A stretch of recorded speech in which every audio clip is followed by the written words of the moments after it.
Praise God. Peace, family. It's 19 keys. That's 19 keys of electrical thought patterns and conversations. Today, I'm bringing to you a very powerful segment on some of the current topics and some of the things that's going to directly influence you and affect you.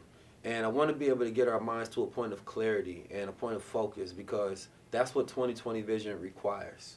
If you want to be able to see things clearly and be a great observer, not just from your sight, but from the things in your mind, and be able to put those things out into the universe and produce the things that you want to. Every day we wake up, we only have so much decision-making power per day.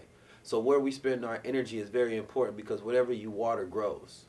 So we can't continue to spend our time and energy into the newsrooms and media constantly feeding us the frenzy of issues, problems, distractions, escapism, because that doors away our ability to increase our responsibilities and delegate our power of manifestation. So we're going to tap in and talk a little bit about, for one, some of the things that's happened in Iran with America. Dive a little bit into some of the history of the conflict. Why is it happening? What you should be focusing on, possibly what you shouldn't, and what's the mindset that we should be going into starting this year off. This is a year we starting off, of course, we know that true winter or true New Year's is not starting the winter. It starts during the spring equinox when everything is giving life and growing. This winter, we're starting the year off where everything is dead, it's cold, and there's war brewing.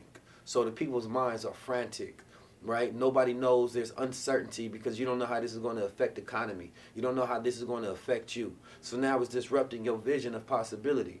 So it's time for us to figure out how can we continue to thrive while things are going awry, because chaos produces more chaos.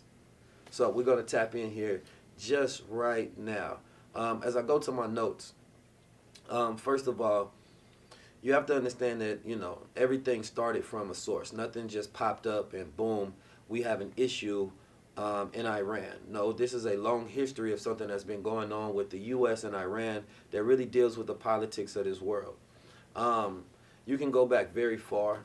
You can start, I think, one of the places to start, if we look at a timeline, just go to 1995. You need even to go farther back than that through Ronald Reagan and Jimmy Carter.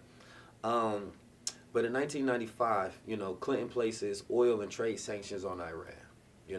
2003, Iran suspends uranium enrichment program, allows tougher UN inspections of its nuclear facilities. In 2006 to 10, U.S. succeeds 4 rounds of sanctions against Iran. And then Iran had so-called stopped enriching uranium. They stopped exporting weapons, banking restrictions, trade and travel restrictions. In 2012, Iran currency loses 80% of its value since 2011. 2015, Obama creates a nuclear deal, $150 billion to $1.8 billion cash. If y'all remember that nuclear deal that they gave Iran all of that money.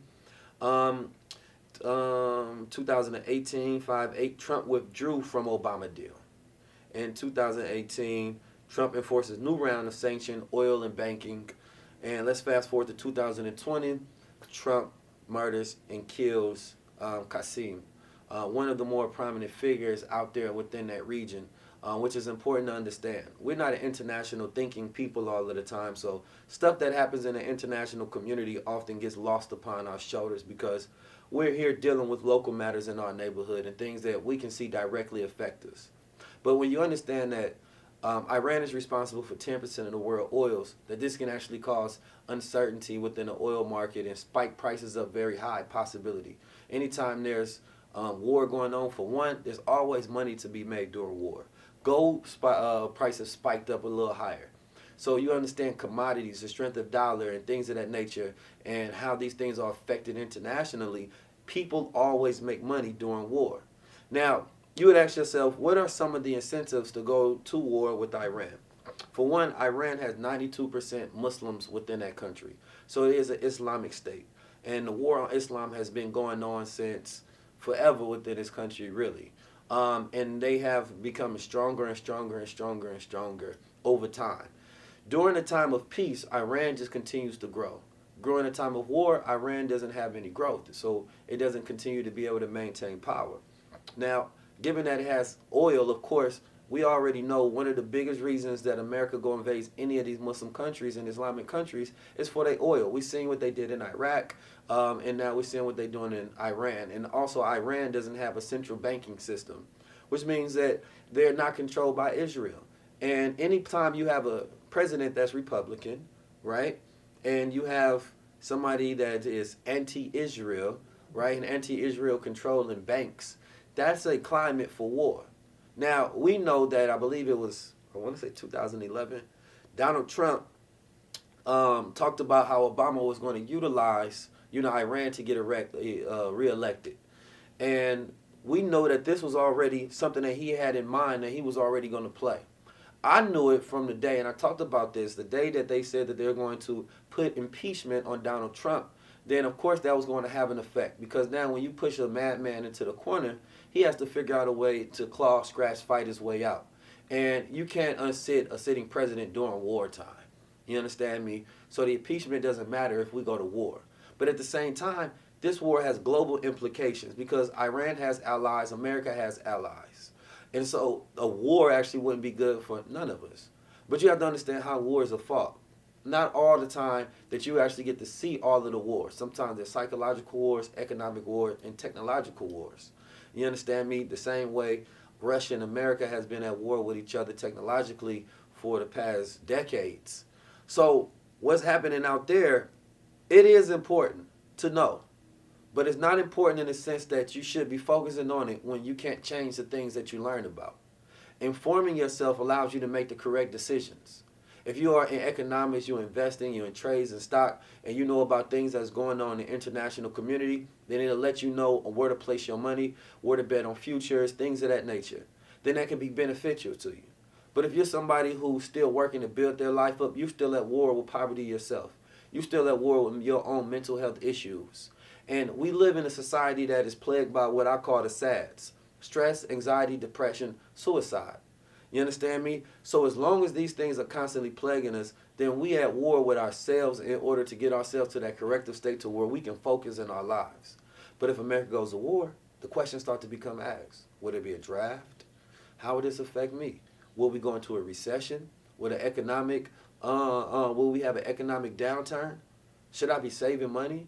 Where should I be putting my money? Should I keep it in the dollar? You understand me? Will it strengthen? Will the dollar go down? Should I put it in commodities like gold? Should I transfer it over to cryptocurrencies? Can I trust my money to still be in the bank? Yes, these are questions that we should ask ourselves. And every time you get to a question, then you should take that route of researching that information, not looking at the whole. See, if you look at the whole issue, it's impossible for you to get an answer that will be satisfactory to you. Because you're wondering how will the war affect you instead of looking at the details of what you should be doing to guard your sanctity in your life. Listen, to have a 2020 vision, it's not an easy thing. You know what I mean? Most people can't see that well, can't think that far.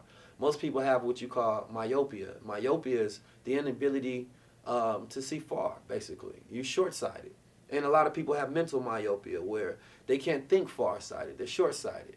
Anytime you have uncertainty in your future, you can't think about your future moments. So now it puts you into survival mode.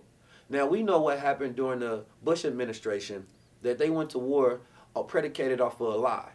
Now we get from the Trump administration where they're not giving us complete clarity, but they basically saying that either they were stopping something happened in Iraq or he was going to do some sort of attack. But this man was a government official. So when we look at Obama murdering Osama bin Laden, even though we had no proof that it actually took place because they said they gave him a Muslim burial, all of these things compile with people not trusting the government at all. Because we've been lied to, so many smoke and mirrors, the brand of the government continues to crumble at this foundation. And people don't really believe it. So the question becomes is, why are they doing it? You understand me? And it only matters in the point if you're really into politics. But when it comes down to your life, you should be figuring out what do I need to do to adjust my lifestyle so that I stay safe, so I stay powerful. You understand me? For one, I think that every black person should have a passport. You understand me? You never know if you want to leave this country. You should definitely have a passport. You understand me? You definitely should have some money into gold, some money into silver, some money into something other than just the fiat dollar. You understand me? Because the fiat dollar has been steadily declining over the last 100 years, for real, since it came in. You understand me? So you can't trust any one source. You, your family need to be in close-knit communication with each other in case anything does happen. Because during panic and fear is the worst time to be in America. We seen what happened during the time of Bush when they had, come on, man. We see what happened during the time of Bush when they had the red alert. And it was nothing but terrorist alert everything. He basically desecrated the Bill of Rights, took away the rights of the people, making them feel fearful, and then telling them we need to take your rights so we can make you feel safe. You understand me? And that's when they implemented Homeland Security, and that's been going on ever since then. And so Obama did it. They murdered Saddam Hussein. They murdered Gaddafi. And now we're going after Iran. See, it's important when we connect all of these things together. The Honorable Minister Louis Farrakhan has been warning people for decades about wars, whispers of wars. And he warned the American government to stay out of Iran because this will be a war to end all wars. It's not a war that nobody can afford. You understand me? There was a warning that was gave. He went out to Iran. He was out here in America. He tweeted it. He did press conferences, did Savers Days, did events. What they do? Silence him in the media. Take away the Instagram, right? Because that's media. Now, today on Twitter, if you go to his page, you can't get access to it. So you have to understand that this also important sizes the reason that we need to have our own media source, right? We need to have our own internet, our own spaces, because as long as they own us, they own us. And as long as we own their platforms. So we have to become our own masters. If we don't have a state or separate territory of our own, and we are integrated completely into society, well, what if a terrorist attack do happen?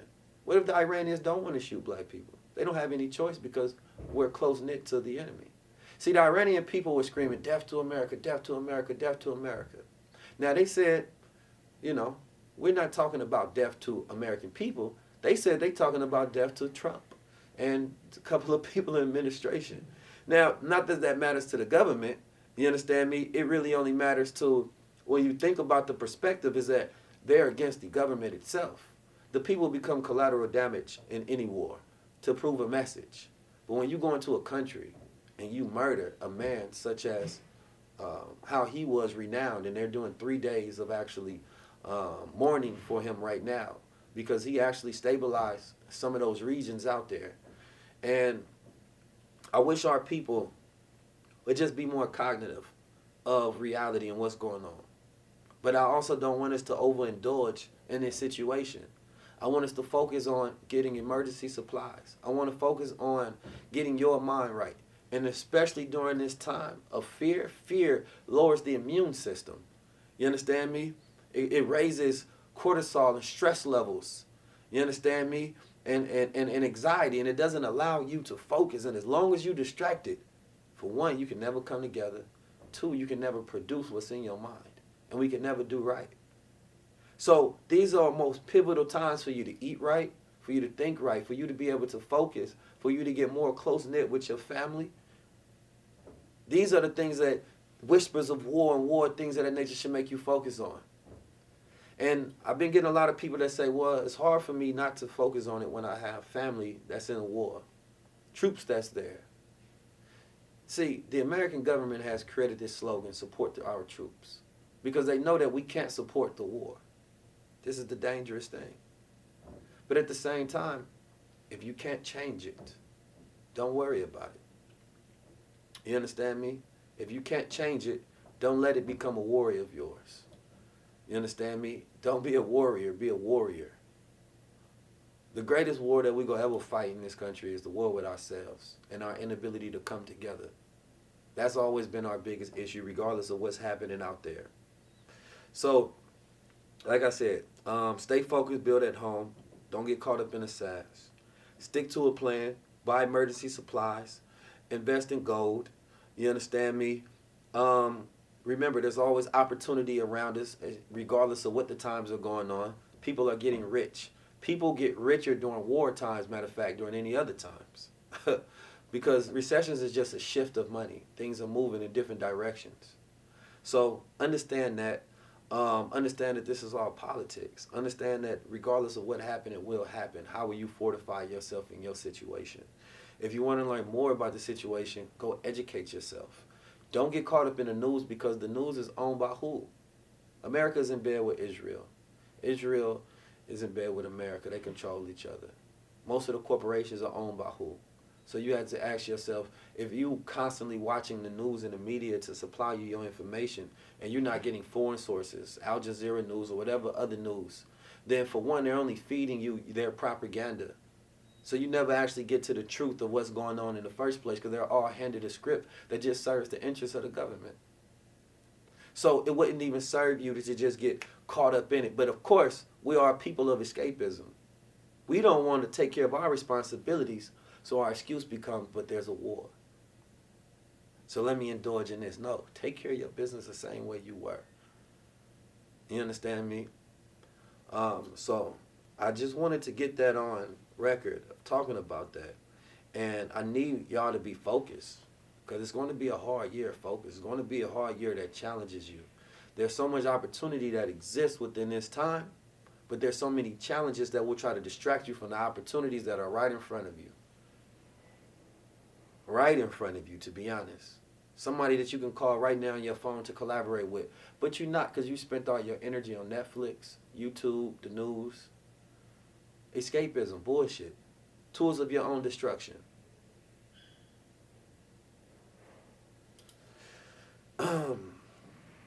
You know, I also wanted to talk about this. Something happened the other day, the other week with the rapper dababy.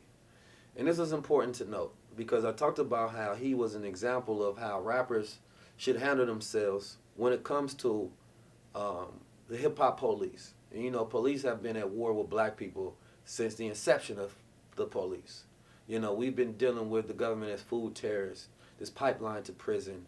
Yeah, I mean, there's a war on the streets. So when he dealt with what he dealt with at the time, and he recorded the police, and he articulated himself, and he threw that press conference, that made a target out of him, right? And so anytime you become a target, for one, you have to be careful not to get caught up in any situation, right? So this is just a message to the rappers, you know. It's not even if your music, this is what you have to understand. If your music is ratchet, your music is whatever it is, that's not enough to satisfy them anymore. See, there was a time where people weren't that much caught up in the lifestyle of their influencers, their rappers, their musicians. Now, what people follow is their character. See, you can talk about, you know, hoes and ass and kicking it and all of that, but when you present yourself as a man and you one of the most popping at the top, no, they need your character to seem flawed and ignorant as well as your music, because they need you to influence the masses consistently with the bullshit. But at the end of the day, regardless of what the situation is, because I seen that he was just arrested and something with a promoter and say he robbed somebody and things of that nature. And he said they want to make a bad example out of me, even though I'm the most positive thing out of Charlotte. And of course, I 100% believe that. But we cannot give them the ammunition that they're going to load up to shoot us with. So the goal is, once you put yourself in a spotlight, and this goes for anybody, once they see that you can be an example and an influence of empowerment, now you have to be even more careful when things happen, because people are waiting. You don't know when you're being set up. You don't know when something is a scheme against you, right? And you can't take nothing for granted. Black and brown people have been at war. We've been at war through our food. We've been at war through our air. We've been at war through our water. We've been at war through the education system, through the media. We've been fighting economic terrorism the whole time, psychological terrorism. We've been at war through the hospitals, vaccinating our children. We've been at war and we've been losing. We've been at war in the streets against the police. They've been killing us, murdering us by the thousands per year. We've been at war. This is nothing new for us. That's why we consistently have PTSD and trauma and mental health issues that we can't deal with, because we've been at war. So the focus is, let's focus on winning the war that we already in. You at war with yourself. You at war with your lower self. Some of y'all at war with your higher self. You don't want to listen to your higher thoughts. You at war with family, war with friends. But no, the truth is everything is just a reflection of what's going on the inside. So we have to get to a place to where we're more dangerous. You understand me? We represent a nation only if we were to come together. But as long as we are a minority presence, we shouldn't even speak on international incidents and things that happen because we have no power to do anything about them. We have no sway, no influence, no economic anything. Last year was one of the greatest years of return for black people going to Ghana. And I think that was so powerful and so magnificent. And I want to start a group where we go buy land in Ghana and we develop out there. There should be no reason that, let's say if something did happen, shouldn't be no reason we stuck here with America's problems. We should have a place where we can call our own. We go out there, we build. We shouldn't be stuck in casualties of war. See, when you think about this draft thing, black people have always been against the war.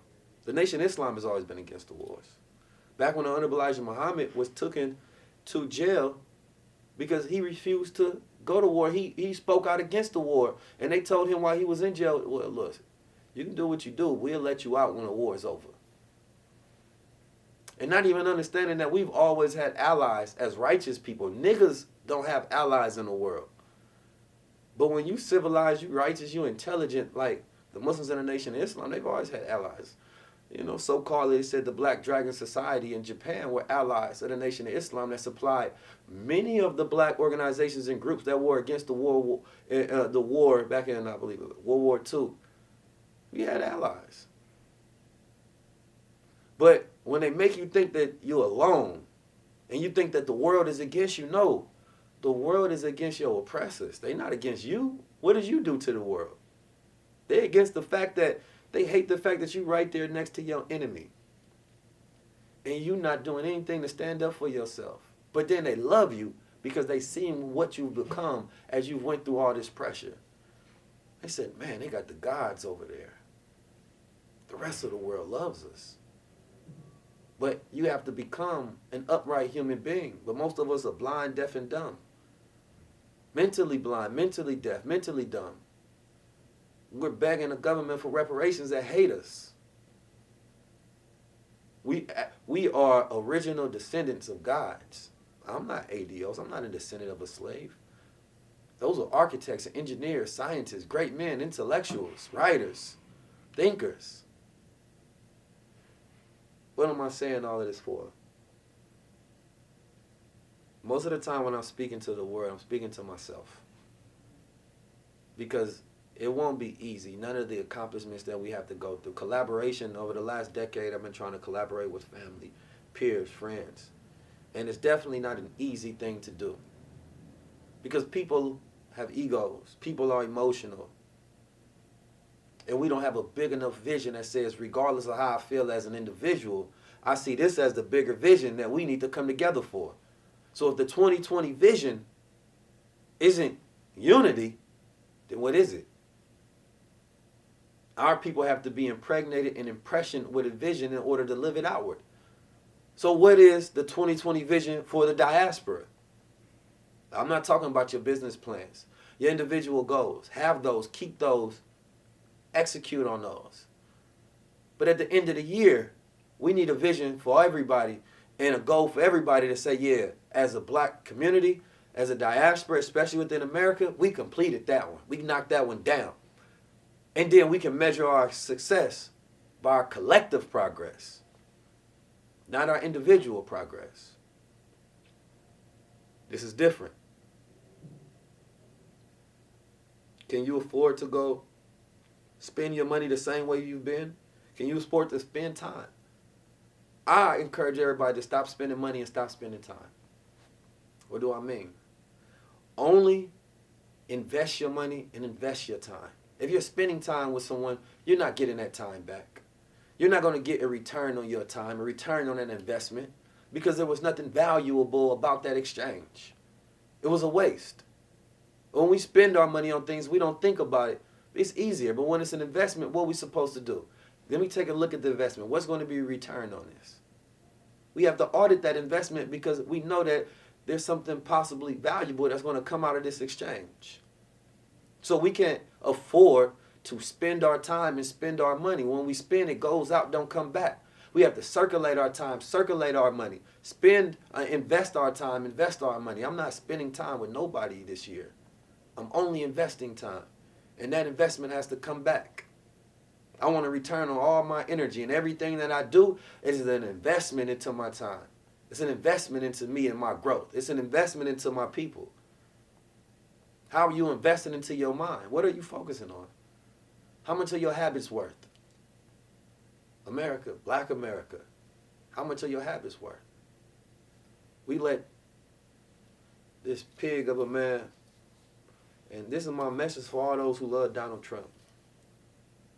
It's sad. You know, unfortunately, I do see a lot of bros. I think that they're getting money and focusing on money, and they think they love Donald Trump. And it's not about really loving him or hating him and things of that nature. You can see something because we become capitalists. So you can see something that benefits you to you in a political spectrum that he does. But that doesn't mean you have to act as if you love him. Because to me, this is still a man that is a sycophant, that is in cohorts with sex traffickers. Birds of a feather stick together. So what does it say about you that you like a man with such deplorable character? We can't get so low and so caught up in capitalism that we lose our righteousness. And you have to learn the power of discernment. You have to learn the power of critical thinking. Do not take what's given to you. Analyze, study, observe. Be deep thinkers. This is the mindset we have to going beyond. We have the decade of AI coming. They study us through data, analyze the data, and create their plans of what they're going to do next to keep us better slaves. During the 1964 riots was the biggest crowd study of black people in America. They studied our habits, how we move, learned how to impression a crowd. Now this was before the technology. Imagine how they're studying the crowd mind today. How you're studied, your habits, the things you look up. They already know what you like, what you're going to like. Profiles sold to companies all around the world. The same data being breached by other countries around the world. All to target you. Now, if somebody wants to target the entire diaspora around the world, all they need is the data that we give them access to on the daily. So if we can't stop it, then possibly we should learn how to utilize it. So how do we utilize our own data to target each other with righteousness, for collaboration, to build with each other? Where's our tech guys and things of that nature who working for all these corporations and things of that nature? No, we don't need you to just warn us about everything. We need you to create the technology to where we can utilize it for our benefit. Everybody has to play their role and their part to where at the end of the year, next year, you can say, well, I did this for the diaspora. I woke up this many miles. I built this. I invented this. I added this. Or are we going to continue to be a reactive people when we can be proactive in our progress? I know everybody was happy about the impeachment, not knowing that it meant nothing for their lives, except the reaction that an impeached president gives when he starts a war, which only increases your stress. But when you're not thinking ahead of time, you're not thinking intelligent, you're not thinking, what would this do? How would this trickle back? So you can't get caught up, because there's never a win if you don't win a war. I appreciate y'all tapping in today. The message is focus. The message is focus. Focus on what allows you to win. You first have to build yourself up. Once you build yourself up, build your family. When I say family, I don't just mean blood relatives. I mean people that you are close bonded with. People that reciprocate that energy with you, that you can connect and collaborate and create with. Build that family unit up. Then go and build community. Once you get a tight-knit community, then you can start building, y'all can start reaching out and start building within the nation. Once that nation is bonded, and you got families and businesses and progress, education, media, all these things together, then you can reach out to start changing the world and the planet. But everything first has to start with self. That's indicative of self-love. One place I know where you can, at least if you don't have family, you can go to the Nation of Islam. They'll let you in the doors. They have meetings every Sunday where you can go in there and learn something, history of the world, and yourself, and learn some knowledge of self. You got to stop being afraid of your own people, because those are just black people working for collective progress. That's all. This was a very serious message and a very timely message that everybody needs to tighten up. The time of playing games has disappeared. When a person has 20/20 vision, they can see very clear. Very clear. But see, when a person has 2015 vision, they can see, and 2010 vision, they can see even further and further ahead. And then all the way to where they get down to the impossible of 20/0 vision, where I don't need to see it in front of my eyes because I can see it with my third. I know what's there. That's a different kind of vision. I don't want 20/20 vision. I want 20/0 vision. Some of y'all vision is so terrible. You got 20/40. It's right in front of your face and you still can't see it. Tap in. Empower yourself. Work on your future. Create you a plan. Once you create that plan, execute. Organization. This time is all about the chaos. Chaos. Frantic, frantic, frantic, frantic. Stop. Meditate. Write. Whatever you need to do. Work on your health. During times of stress, we start eating based off our stress, which only raises our stress because we put more chemicals in our body, inflaming ourselves, attacking our body. That's how they get us. It's a cycle. It's a cycle. Diseases only exist because we maintain the disease. See, once you have a goal, you have an idea, you have something that you've built, this is the year of advancement. Last year was, the year 2018 was more so the starting stage. You got something started. You've built something up. 2019 was the maintenance of it. And now we have to advance. Those are the steps in business and life. Once you start it, you maintain it, then you advance it. You start it, you maintain it, you advance it. What point of life are you in? Are you maintaining something that you've built up? And is it time for you now to advance further? That's up to you. But it keeps people ambitious. It keeps you something to continue to go forward towards. It keeps you in motion. Satisfaction creates stagnation because you don't want to do anything now. You definitely can't become content with the status quo. I appreciate y'all. I love y'all. And I just want to thank y'all for tuning in. It's been 19 Keys with Electrical Thought Patterns and Conversations. Remember, we at war with ourselves. Let's win that, and then we can fight the battle of coming together. Tap in.